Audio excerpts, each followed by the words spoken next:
నమస్తే. అంతర్జాతీయ కోర్టు ఇటు పాలస్తీనాను అటు ఇజ్రాయెల్ను రెండు సూచనలు చేసింది, రెండు హెచ్చరికలు కూడా చేసింది. అయితే ఈ అంశాలు మీడియాలో వక్రీకరణ వచ్చినా కూడా అసలు ఏం జరిగింది, పాలస్తీనాలో ఏం జరిగింది, ఇజ్రాయెల్ పైన ఏం జరిగింది, రఫా ఎందుకు పోతున్నది, అట్లనే ఇరాన్ అధ్యక్షుడికి సంబంధించినటువంటి మరణంలో కుట్ర ఉందా లేదంటే సహజ మరణమా, ఎట్లాంటి అనేటువంటి అంశాలు తెలుసుకునే ప్రయత్నం చేద్దాం. మనతో పాటు అంతర్జాతీయ సమాఖ్యలకు సంబంధించినటువంటి పూర్తి స్థాయి పట్టుండి విశ్లేషణ చేస్తున్నటువంటి సీనియర్ జర్నలిస్టు విశ్లేషకులు కందాడే పార్సారథి గారు ఉన్నారు. సార్ నమస్తే. నమస్కారం. అంతర్జాతీయంగా ఒక కోర్టు ఒకటి ఉన్నది, ఆ కోర్టు చెప్తే అన్ని దేశాలు వినాలా వినొద్దా, ఇదొక సమస్య. మన దేశం గురించి వాళ్ళు పట్టించుకోరు, ఈ దేశంలో ఉన్నటువంటి అంతర్గతంగా ఉన్నటువంటి సమస్యలకు పట్టవు, వాళ్ళు అంతర్జాతీయంగా పైనుంచి చూస్తారు. సో ఆ కోర్టుకు ఉన్నటువంటి అథెంటికేషన్ ఏంటి, వాళ్ళు చెప్పింది వినాలనా, అసలు ఏం చెప్పింది ఈ రెండు దేశాల గురించి? ఇప్పుడు international court of justice ICJ అనే పేరుతో అంతర్జాతీయ న్యాయస్థానాన్ని ఐక్యరాజ్య సమితి ఆధ్వర్యంలో పెట్టారు. ఈ అంతర్జాతీయ న్యాయస్థానానికి సంబంధించిన ఒప్పందం మీద సుమారు 95% దేశాలు సంతకాలు చేశాయి. అతి కొద్ది దేశాలు మాత్రమే దాని మీద సంతకాలు చేయలేదు. చైనా, ఇజ్రాయిల్ ఇట్లాంటి కొన్ని దేశాలు ఆ ఐసీజే ఒప్పందం మీద సంతకాలు చేయలేదు. ఆ ఐసీజే చెప్పిన తీర్పును అమలు చేయాల్సిన బాధ్యత సంతకాలు చేసిన ప్రతి దేశం మీద ఉంటుంది. ఒకవేళ అలా అమలు చేయలేని పరిస్థితుల్లో అమలు చేయించాల్సిన బాధ్యత ఐక్యరాజ్య సమితి యునైటెడ్ నేషన్స్ తీసుకుంటుంది. ఎందుకంటే అది యునైటెడ్ నేషన్స్లో అంతర్భాగం కాబట్టి. మనకి గతంలో చైనా నార్త్ చైనా సీకి సంబంధించి ఫిలిప్పీన్స్ వీటన్నిటి వివాదంలో ఐసీజే తీర్పు ఇచ్చినప్పటికీ చైనా దాన్ని లెక్క చేయట్లేదు. ఎందుకంటే నేను సంతకం పెట్టలేదని ఇంకోటని చైనా వినడం లేదు. సో వినాలి వినకూడదు అనేది అక్కడ ఆయా దేశాల పరిస్థితులు ఉంటాయి. వాళ్ళు ఎలా అమలు చేయించాలి ఏంటి అనేది అంతర్జాతీయంగా ఉన్న రాజకీయ పరిస్థితులకు అనుగుణంగా ఉంటుంది. కాకపోతే ఆ తీర్పుకి నైతికంగా ఒక బలమైన మద్దతు ఉంటుంది. ఎందుకంటే పలు దేశాల నుంచి ఎంపిక చేయబడ్డ 20 మంది న్యాయమూర్తులతో కూడిన న్యాయస్థానం ఒక తీర్పు ఇచ్చింది అని అంటే ఆ తీర్పుకి నైతిక విలువలు, నైతిక మద్దతు, నైతిక బలం ఉంటుంది.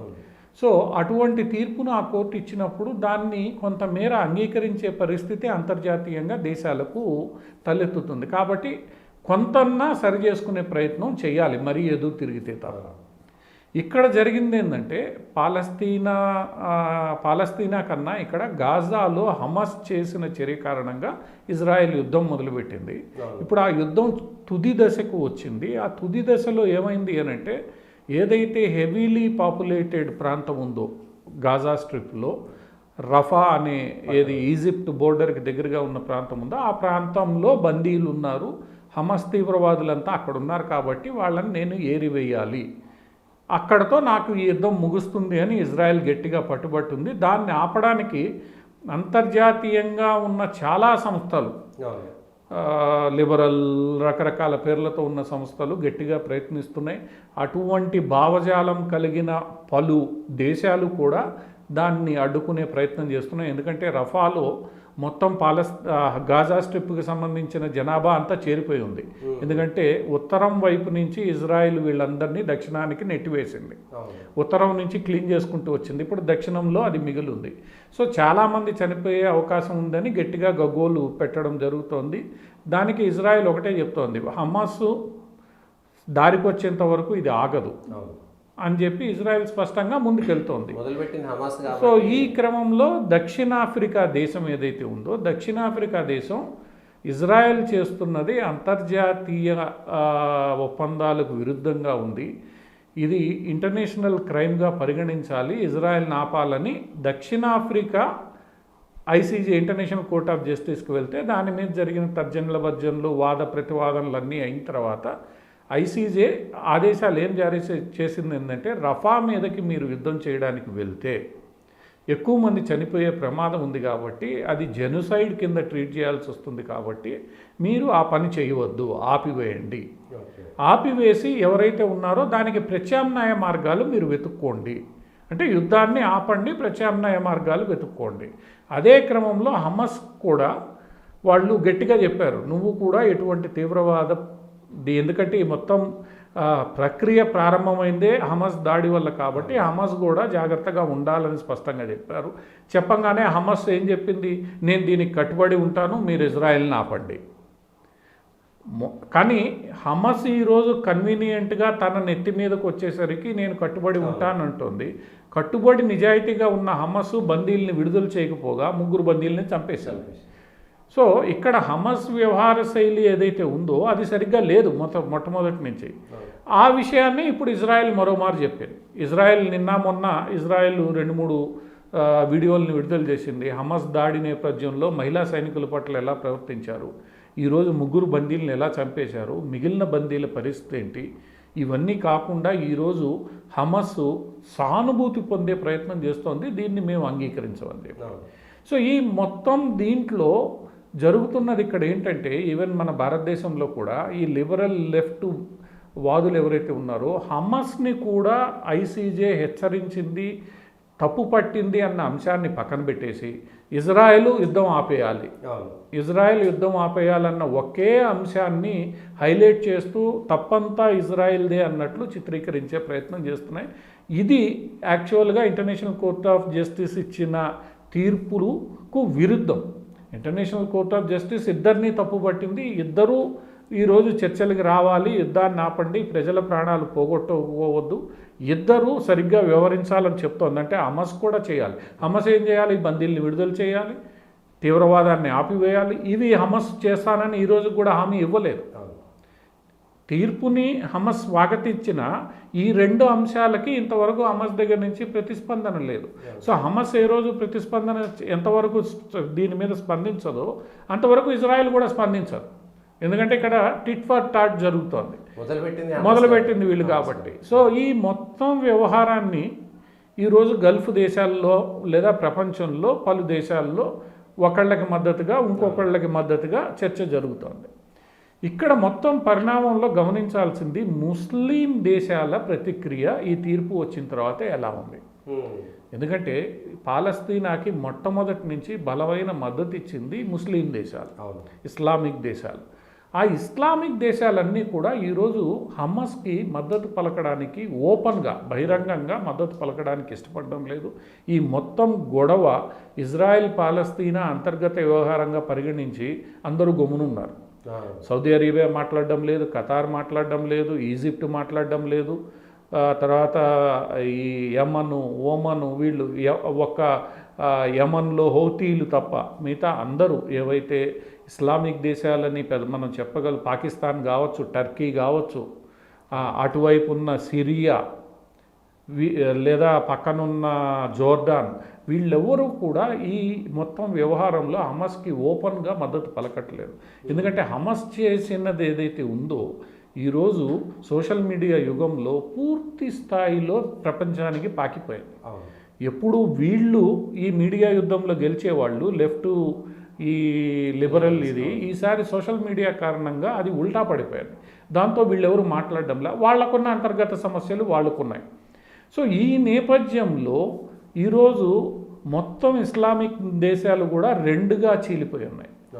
2గా ఎలా చీలిపోయాయి? గల్ఫ్ కంట్రీస్లో ఒకటేమో కొంత మొత్తానికి న్యూట్రల్, సౌదీ అరేబియా, మనకి దుబాయ్, అబుదాబి, జోర్డాన్, ఈజిప్ట్, ఇవన్నీ కూడా మేము ఎవరి పక్షాన నిలబడము, ఇది మీరిద్దరూ తెలుసుకోండి. అట్లా కాకుండా హమాస్కి మద్దతుగా, అంటే ఇప్పుడు ఇజ్రాయెల్కి మద్దతుగా అమెరికా, బ్రిటను లాంటి దేశాలన్నీ ఉంటే హమాస్కి మద్దతుగా నిలబడిన ఏకైక దేశం ఇరాన్.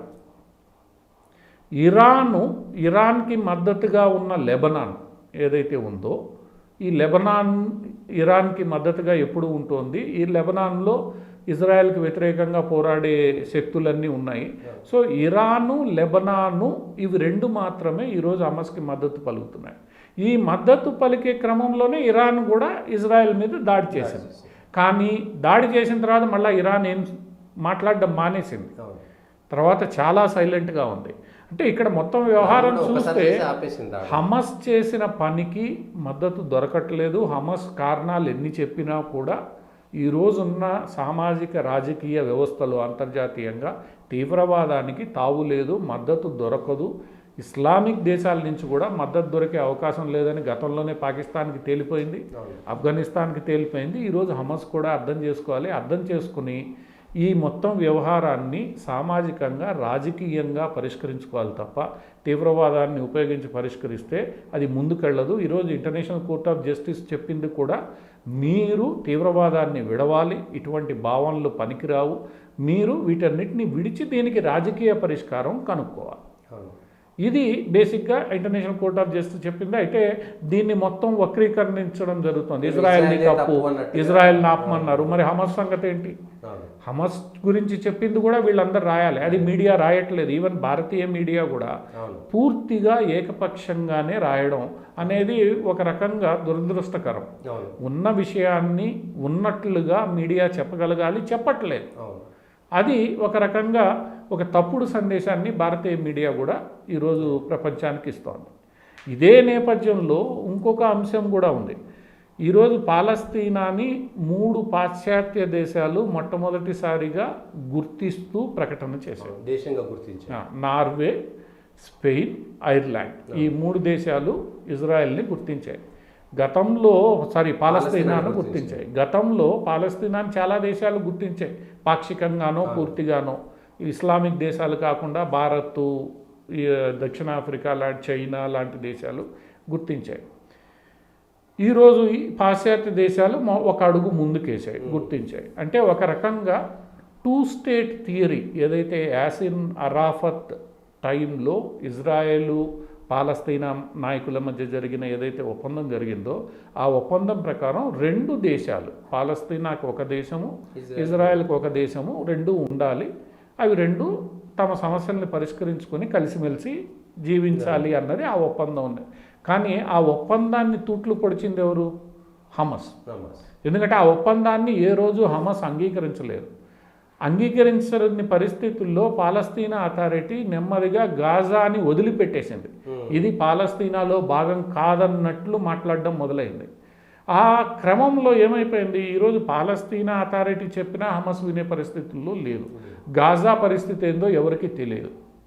ఇటువంటి నేపథ్యంలో ఈ 3 దేశాలు పాలస్తీనాని గుర్తించడం కరెక్ట్ కాదని చెప్పి ఇజ్రాయెల్ కూడా మాట్లాడింది. ఎందుకంటే 2 దేశాలు ఉండాలి అని అంటే శాంతియుతంగా ఉండాలి అని అంటే మేము వాళ్ళ మీద దాడి చేస్తున్నది, వాళ్ళు మా మీద దాడి చేస్తున్నారు కాబట్టి ఇది ఆగితే తప్ప ఈ 2 దేశాలు సాధ్యం కాదు. అందువల్ల ఈ టైంలో మీరు తీసుకున్న చర్య తప్పని చెప్పి ఇజ్రాయెల్ చెప్తుంది. అది కూడా సమంజసమే. ఎందుకంటే ఈరోజు మనం ఇండియా పాకిస్తాన్ విడిపోయాయి. కాశ్మీర్లో ఇబ్బంది వచ్చింది. ఇబ్బంది అడ్డం పెట్టుకుని ఈరోజు కూడా పాకిస్తాన్ మన దేశంలో ఈరోజు నరేంద్ర మోడీ వచ్చి గట్టిగా చెప్పేంత వరకు నా జోలికి వస్తే నేను తంతాననేదాకా పాకిస్తాన్ ప్రతిరోజు వేలు పెడుతుంది. ఎందుకు వేలు పెట్టాలి? ఇద్దరు కలిసి ఉంటే ఇబ్బంది లేదు. ఈరోజు పాకిస్తాన్లో ధరలు పెరుగవు, పాకిస్తాన్లో అన్నానికి కరువు ఉండదు. అయినా కూడా ఇక్కడ కొన్ని మతపరమైన దీని కారణంగానే ఇదంతా జరుగుతుంది. ఈరోజు ఇజ్రాయెల్ పాలస్తీనా మధ్య కూడా అదే. పాలస్తీనాలో 70% మంది ప్రజలు శాంతి కోరుకున్నా కూడా హమాస్ నేతృత్వంలో ఉన్న గాజాలో కోరుకోవట్లేదు. అది కోరుకోనంత కాలం అవి 2 దేశాలు శాంతిగా ఉండలేవు. సో ఇది మొత్తం హమాస్ చేస్తున్న చర్యలే. గత 3-4 దశాబ్దాలుగా హమాస్ కారణంగానే ఇజ్రాయెల్ పాలస్తీనా సెటిల్ కావట్లేదు. ఆ విషయాన్ని అంతర్జాతీయ సమాజం గట్టిగా గుర్తించి హమాస్ని తీవ్రంగా తప్పుపడితే తప్ప ఈరోజు ఐసీజే అదే పని చేసింది. ఆ ఐసీజే చేసిన పనిని మిగతా దేశాలు కూడా గుర్తించి తీవ్రంగా తప్పుపట్టి వీటికి మా మద్దతు ఉండదు అని స్పష్టం చేస్తే తప్ప బహిరంగంగా ఈ సమస్య సాల్వ్ కాదు. కానీ ఇదే సమయంలో ఇరాన్ అధ్యక్షుడు, అందులో పాలస్తీనాకు మద్దతుగా ఉన్నటువంటి వ్యక్తి సడన్గా చనిపోవడం, అది హత్యనా లేకంటే అనుకోకుండా జరిగినటువంటి ప్రమాదం అనేటువంటిది కూడా ఇప్పుడు అంతర్జాతీయంగా ఒక చర్చ. ఇక్కడ ఇరాన్ అధ్యక్షుడు చనిపోవడం వెనుక ఇటువంటి చర్చ జరగడం సహజం. ఎందుకంటే నెలన్నర క్రితమే ఇరాను ఇజ్రాయెల్ మీద దాడి చేసింది. హమాస్కి మద్దతుగా మాట్లాడుతున్న అతిపెద్ద దేశం ఇరాన్. రెండోది, ఇప్పుడు చనిపోయిన ఇరాన్ అధ్యక్షుడు అతివాద నాయకుడు, ఆయనేమి మితవాద నాయకుడు కాదు. ఇరాన్లో అతనికి ఉన్న ఇమేజ్, అతివాద నాయకుడిగా ఉన్న ఇమేజ్ ఏ స్థాయిలో ఉందంటే అధ్యక్షుని తర్వాత ఇరాన్లో సుప్రీం లీడర్గా, ఎందుకంటే ఇరాన్లో అధ్యక్షుడి కన్నా పై స్థాయిలో సుప్రీం లీడర్ ఖొమైనీ అనే వ్యక్తి ఉంటాడు. సో ఆ ఖొమైనీ తదుపరి వారసుడిగా గుర్తింపు పొందిన వ్యక్తి ఈ రైసీ. సో అటువంటి అతివాద నాయకుడు సహజంగానే హమాస్కి మద్దతు ప్రకటించాడు, యుద్ధం చేశాడు. కానీ అంతర్జాతీయ సమాజంలో ఏర్పడిన వాతావరణాన్ని గుర్తించి ఆ డ్రోన్లతో దాడి చేసిన తర్వాత ఇజ్రాయెల్ కూడా పెద్దగా దాన్ని ఆ ఇరాన్ కూడా దాన్ని పెద్దగా ఏదో పెద్ద యుద్ధం చేయాలనో ఇంకోటి చేయాలనో చూడకుండా సింబాలిక్గా దాడి చేసి ఊరుకున్నారు. అంతే. సో ఇటువంటి పరిస్థితుల్లో ఒక సరిహద్దు ప్రాంతానికి, ఉత్తర సరిహద్దు ప్రాంతంలో డ్యాములను ప్రారంభించడానికి 3 హెలికాప్టర్లు వెళ్ళిన నేపథ్యంలో ఒక హెలికాప్టర్ కూలిపోయింది. ఆ హెలికాప్టర్లో 3 ప్రధానమైన వ్యక్తులు, దాంట్లో 2 మరీ ప్రధానమైన వ్యక్తులు, దేశ అధ్యక్షుడు, విదేశాంగ శాఖ మంత్రి, వీళ్ళిద్దరూ మొత్తం ఇరాన్ యొక్క రాజకీయ వ్యవహారాలని కీలకంగా పర్యవేక్షించే వ్యక్తులు, వీళ్ళిద్దరూ చనిపోవడం జరిగింది. ఇక్కడ చనిపోయిన నేపథ్యంలో అంతకుముందు ఇజ్రాయెల్ హమాస్ గొడవలో వేలుపెట్టిన నేపథ్యంలో ఇరాన్ అధ్యక్షుడు చనిపోవడం, 3 హెలికాప్టర్లో ఒకటే కూలిపోవడం, ఇవన్నీ సహజంగానే ఇజ్రాయెల్ మీద అనుమానాలు రేకెత్తించాయి. ఎందుకంటే ఇజ్రాయెల్కి ఆ కెపాసిటీ ఉంది, ఇజ్రాయెల్కి కొన్ని టెక్నికల్ కేపబిలిటీస్ ఉన్నాయి. సహజంగానే ఇజ్రాయెల్ మీద అనుమానం వచ్చింది. అయితే అక్కడ ఇప్పటి వరకు అందుతున్న సమాచారం, నిన్న కూడా ఇరాన్ సైన్యం విడుదల చేసిన ప్రకటన ప్రకారం అధ్యక్షుడి దీంట్లో ఎటువంటి కుట్ర లేదు, అది ఎందుకు కూలిపోయింది అనే దాని మీద మేము విచారణ జరుపుతున్నాము. ఇది సాధారణంగా ఉన్న పరిస్థితుల్ని బట్టి చూస్తే అది గత 5 దశాబ్దాల పాత హెలికాప్టర్. 1960లో అమెరికా నుండి ఆ రోజు ఉన్న దేశాధ్యక్షుడు, ఆ రోజు ఇరాన్ రాజు షా ఎవరైతే ఉన్నాడో ఆయన కొన్నాడు దాన్ని అది కొనసాగిస్తున్నారు. ఇరాన్ మీద ఆంక్షల నేపథ్యంలో ఈ ఇరాన్ హెలికాప్టర్లే కాదు, ఇరాన్ ఎయిర్కి సంబంధించిన ఈ బోయింగ్ విమానాలు ఇవన్నీ కూడా పాతవిగానే ఉన్నాయి, ఎందుకంటే వాటికి స్పేర్ పార్ట్స్ దొరకట్లేదు ఈ శాంక్షన్ల కారణంగా. సో వాళ్ళు ఉన్న విమానాలనే రిపేర్లు చేసుకుంటూ నడుపుతున్నారు. అదే పరిస్థితి ఈ హెలికాప్టర్ కూడా ఉంది. 6 దశాబ్దాల క్రితం హెలికాప్టరు రిపేర్లు చేసుకుంటూ నడుపుతున్నారు. అది ఒక రకంగా చూస్తే ఒక దేశం యొక్క దుస్థితి మనకి చెప్తుంది. అవును. ఎందుకంటే అధ్యక్షుడు వెళ్ళే విమానాలని ఏ దేశాలైనా జాగ్రత్తగా చూసుకుంటే, కొత్తగా ఉండేటట్టు చూసుకుంటే 5 ఏళ్లకో 10 ఏళ్లకో shelf life, defined shelf life కాగానే వాటిని మారుస్తూ ఉంటాయి. కానీ ఇక్కడ అన్ని దశాబ్దాల కాలం ఒక అధ్యక్షుడు ప్రయాణించే హెలికాప్టరు వాడబడ్డం, దానికి స్పేర్ పార్ట్ సరిగ్గా దొరక్కపోవడం, ఇలాంటి పరిస్థితులు ఉన్నప్పుడు ఆ హెలికాప్టరు మెకానికల్ ఫెయిల్యూర్ ద్వారా కూడా పడిపోయి ఉండొచ్చు. ఇంతవరకు మనకు వస్తున్న వార్తలు అది. కాకపోతే ఈ మొత్తం గల్ఫ్లోనూ నీకు ఇజ్రాయెల్ దీనికి సంబంధించిన, హమాస్ సంబంధించిన వ్యవహారాల్లో ఇరాన్ కీలకంగా వ్యవహరిస్తున్న నేపథ్యంలో సహజంగానే ఇజ్రాయెల్ మీద అనుమానాలు వచ్చే అవకాశం ఉంది. ఏదేమైనప్పటికీ కూడా మొత్తం Israel intelligence agency, Iran intelligence agency కానీ ఇరాన్ సైనిక బలగాలు కానీ దాన్ని ఇన్వెస్టిగేట్ చేసే సామర్థ్యం కలిగి ఉన్నాయి. విషయాలు ఈరోజు కాక రేపు బయటకు వస్తాయి. అయితే ఇప్పటి వరకు మనకున్నది ఇజ్రాయెల్ జోక్యం లేదు. ఎందుకంటే ఇప్పుడే మొత్తం పూర్తిగా వివాదంలో కూరుకుపోయిన ఇజ్రాయెల్ ఒకవేళ దాడి చేయాలంటే డ్రోన్ దాడి జరిగిన వెంటనే దాడి చేయవచ్చు. కానీ ఇజ్రాయెల్ చాలా సంయమనంతో వివరించింది, ఎందుకంటే అప్పటికే ఇజ్రాయెల్ మీద చాలా ఒత్తిడి ఉంది. ఇటువంటి పరిస్థితుల్లో ఇజ్రాయెల్ వెళ్ళి ఒక అధ్యక్షుణ్ణి చంపేంతగా ఇజ్రాయెల్ చర్య తీసుకోదు. ఇజ్రాయెల్ ఎవరిని టార్గెట్ చేసింది? ఇరాన్ రెవల్యూషనరీ గార్డ్స్కి సంబంధించిన కొంతమంది ఇంటెలిజెన్స్ అధికారులు ఎవరైతే ఇజ్రాయెల్కి వ్యతిరేకంగా పనిచేసే టీంలో ఉన్నారో వాళ్ళని టార్గెట్ చేసింది. 4 రోజుల క్రితం కూడా లెబనాన్లో ఒక సీనియర్ జనరల్ ర్యాంక్ అధికారిని ఇజ్రాయెల్ చంపేసింది. అంతకుముందు అమెరికా కూడా ఇరాక్లో ఒక సీనియర్ అధికారిని చంపేసింది. సో వీళ్ళు టార్గెట్ చేసింది ఆపరేషనల్ లెవెల్లో ఉన్న అధికారులనే తప్ప రాజకీయ వ్యవస్థలో ఉన్న అధికారుల్ని ఏ రోజు కూడా అమెరికా కానీ ఇజ్రాయెల్ కానీ టార్గెట్ చేయలేదు. అందువల్ల ఈరోజు కూడా ఇజ్రాయెల్ ఆ టార్గెట్ చేసి ఉంటుంది అని మనం అనుకోవడానికి లేదు. కానీ ఉన్న పరిస్థితుల నేపథ్యంలో మొత్తం వ్యవహారాన్ని చూసినప్పుడు సోషల్ మీడియాలో వస్తున్న ఆరోపణలు అది ఇరాన్ సైన్యం నిగ్గు తెలుస్తుంది. ఇప్పటి వరకు ఇరాన్ సైన్యం చెప్పిన దాన్ని బట్టి దాంట్లో బయట వారి పాత్ర లేదు. అయితే ఎందుకు జరిగింది ఒప్పుకునే పరిస్థితిలో లేదు అంటే మేము వీక్ ఆధారాలు కావాలి చూపించాలి.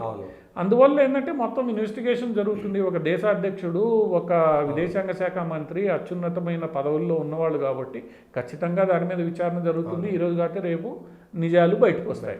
ఇంకొక అంశం ఇక్కడ ఏంటంటే ఖొమైనీకి వారసుడుగా రైసీ వెళ్తున్నాడు, ఎదుగుతున్నాడన్న నేపథ్యంలో, అతనే నెక్స్ట్ సుప్రీం లీడర్ అవుతున్నాడన్న నేపథ్యంలో ఈయనకి పోటీగా ఉన్నది ఖొమైనీ సొంత కుమారుడు.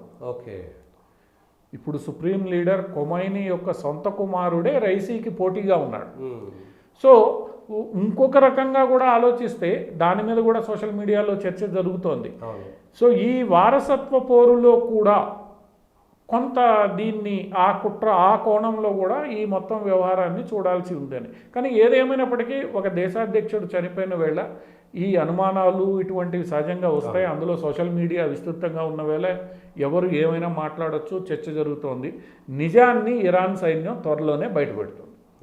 ఇదొక అంశం. అంతేగాని దీన్ని ఇజ్రాయెల్ హమాస్ వ్యవహారంతో పూర్తిగా ముడిపెట్టి చూడడం, చెయ్యడం ఇవన్నీ కూడా కొంతమేర దాన్ని విడివిడిగానే మనం చూడాల్సిన పరిస్థితి. అధ్యక్షుడికి సంబంధించిన మరణంలో కొన్ని ముఖ్యమైనటువంటి దేశాలు సొంత విచారణ కూడా చేస్తున్నట్టుగా కనిపిస్తున్నాయి సహజంగానే. ఎందుకంటే ఇరాన్ అధ్యక్షుడు సుదీర్ఘకాలంగా పనిచేస్తున్నాడు, ఈ దేశాలన్నిటితో సంబంధాలు కలిగి ఉన్నాడు. ఒక రకంగా ఇరాన్ని ఎంతో బ్యాలెన్స్డ్గా తీసుకుని వెళ్తున్న వ్యక్తిగా ఆయన పేరు గడించాడు.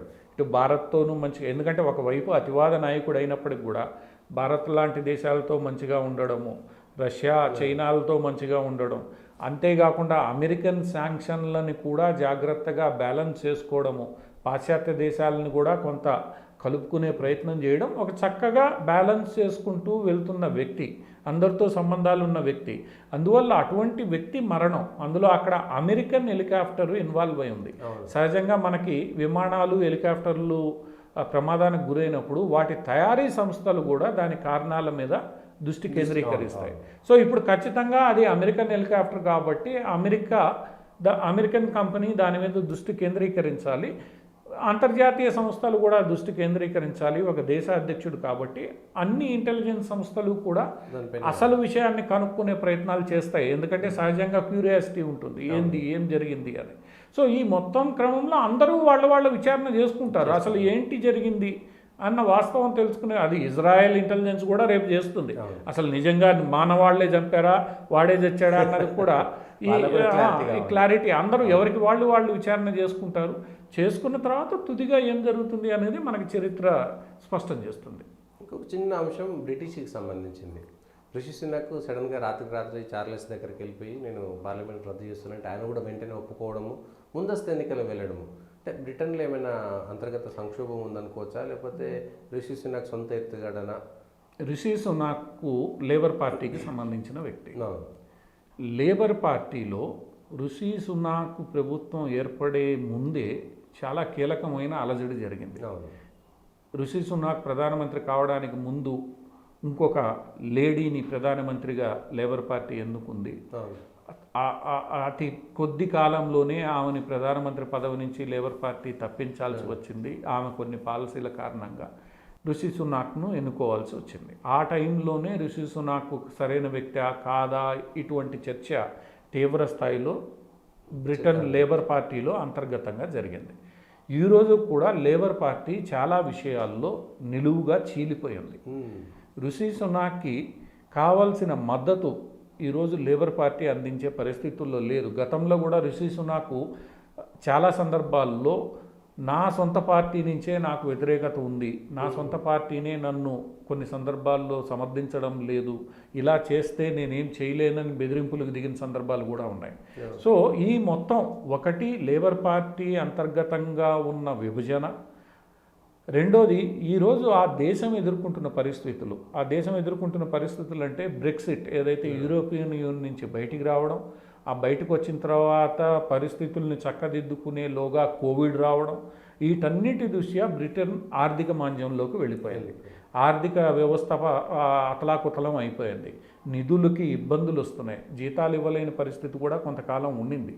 ఇటువంటి పరిస్థితుల్లో ఆర్థిక వ్యవస్థని చక్కదిద్దాలి అని అంటే బలమైన ప్రభుత్వం ఉండాలి. ఆ ప్రభుత్వం తీసుకునే నిర్ణయాలకి బలంగా మద్దతు ఉండాలి. ఆ మద్దతు సొంత పార్టీ నుంచే లేని పరిస్థితుల్లో రిషి సునాక్కి మిగతా ప్రజల నుంచి మద్దతు కూడా దొరకడానికి కష్టమవుతుంది ఏ నిర్ణయం తీసుకున్నా. ఇవి రెండు ఒక ఇదైతే, రెండోది ఈరోజు బ్రిటన్లో వలసవాదం మీద తీవ్రంగా చర్చ జరుగుతోంది.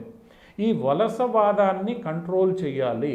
ఎందుకంటే ఒక్కోసారి ఈ వలసవాదం కారణంగా దేశంలో అంతర్గతంగా ఇబ్బందులు వస్తున్నాయి. ముఖ్యంగా ఆఫ్రికా నుంచి, గల్ఫ్ నుంచి వచ్చిన పలువురు ముస్లిం వీళ్ళ కారణంగా సామాజికంగా వీళ్ళ కారణంగా ముస్లింలు ప్రధానంగా ముస్లింల కారణంగా అక్కడ సామాజికంగా లేదా అక్కడ ఉన్న కల్చరల్ ఇష్యూస్లో కారణంగా అక్కడ అలజడి చెలరేగుతోంది. ఈరోజు బ్రిటన్లో రకరకాల కారణాలతో భారత్కు వ్యతిరేక ప్రదేశాలు విపరీతంగా జరుగుతున్నాయి. భారత్ ఒకవైపు తిడుతోంది, ఇంకోవైపు ముస్లింలను కంట్రోల్ చేసే పరిస్థితి లేదు. ఇవన్నీ కూడా అంటే ఒకటి లేబర్ పార్టీలో అంతర్గతంగా మద్దతు అంతగా రాకపోవడం, రెండోది బ్రెక్సిట్ తర్వాత కోవిడ్ తర్వాత ఏర్పడిన ఆర్థిక పరిస్థితులు, మూడోది వలసవాదుల కారణంగా దేశంలో ఏర్పడుతున్న అలజడి, వీటన్నిటినీ కంట్రోల్ చేసుకోవాలి అని అంటే బలమైన ప్రభుత్వం ఉండాలి. ఆ బలమైన ప్రభుత్వాధినేతకు సొంత పార్టీతో పాటు ప్రజల మద్దతు గట్టిగా ఉండాలి. అది లేనప్పుడు ఏమవుతుందంటే నువ్వు బలమైన నిర్ణయాలు తీసుకోలేనప్పుడు నువ్వు విఫలమైపోతావు. విఫలమైతే దేశమే ఇబ్బందుల్లోకి పోయే ప్రమాదం ఉంటుంది. కాబట్టి ఈరోజు రిషి సునాక్ ఆలోచన నాకు ప్రజల మద్దతు ఉంది అని ప్రూవ్ చేసుకునే ప్రయత్నం రిషి సునాక్ చేస్తున్నాడు. చేయకపోతే ఈరోజు త్వరగా ఈ నిర్ణయం తీసుకోకపోతే ఇంకా ఇబ్బందుల్లోకి దేశం వెళ్ళే ప్రమాదం. బలమైన ప్రభుత్వాన్ని సో మద్దతు నాకు ఉంది అని రేపు ఎలక్షన్లకు వెళ్ళి ఎలక్షన్లలో ఈయన విధానాలకి ప్రజలు మద్దతు పలికి లేబర్ పార్టీలో కూడా ఈయనకి మద్దతు పలికే వాళ్ళ సంఖ్య పెరిగి అయితే రిషి సునాక్ తీవ్రమైన బలమైన నిర్ణయాలు తీసుకోవడానికి అవకాశం ఉంటుంది. దాంతో ఈ 3 సమస్యలను ఎదుర్కొంటున్న బ్రిటన్ని వాటి నుంచి బయటికి పడేయడానికి అవకాశం ఉంటుంది. ఇది ఒక రకంగా రాజకీయంగా దేశాల్లోని పరిస్థితుల కారణంగా రిషి సునాక్ తీసుకున్న నిర్ణయం. ఇది ఏ రాజకీయ పార్టీ అయినా, ఏ రాజకీయ నాయకుడు ఏ దేశంలో అయినా ఇటువంటి పరిస్థితుల్లో ఇలాంటి నిర్ణయం తీసుకుంటారు. తీసుకోవడం ద్వారా నేను ఏదైతే గట్టి నిర్ణయాలు తీసుకుంటున్నానో ఇదిగో ప్రజలు నాకు మద్దతు ఇచ్చారు. ఒకవేళ ప్రజల మద్దతు లేదు, వచ్చేవాడు ఇదిగో ఈ నిర్ణయాలకు మద్దతు లేదు కాబట్టి నువ్వు ఆ రకంగా మద్దతు తీసుకో. ఇది ఒక రాజకీయ వ్యూహంలో భాగంగా రిషి సునాక్ తీసుకున్న చర్యగానే మనం భావించాలి. భవిష్యత్తు ఎలా ఉంటుంది ఏంటి అన్నది బ్రిటిష్ ప్రజలు ఓటింగ్లో నిర్ణయిస్తారు. ఓకే, థ్యాంక్ యూ పార్సాద్ గారు. ఇది గల్ఫ్ దేశాలకు సంబంధించినటువంటి అంశంలో ముఖ్యంగా ఐసీజేకి సంబంధించినటువంటి తీర్పుల విషయంలో భారతీయ మీడియా కూడా ఒక పక్షపాత ధోరణి వ్యవహరించడం అనేటువంటిది మన దేశానికి కూడా మంచిది కాదు. అట్లనే బ్రిటన్కి సంబంధించినటువంటి అంశం కూడా ఆ దేశం యొక్క భవిష్యత్తు దృష్ట్యా చేసినటువంటి నిర్ణయంగా మనం అభివర్ణించవచ్చు.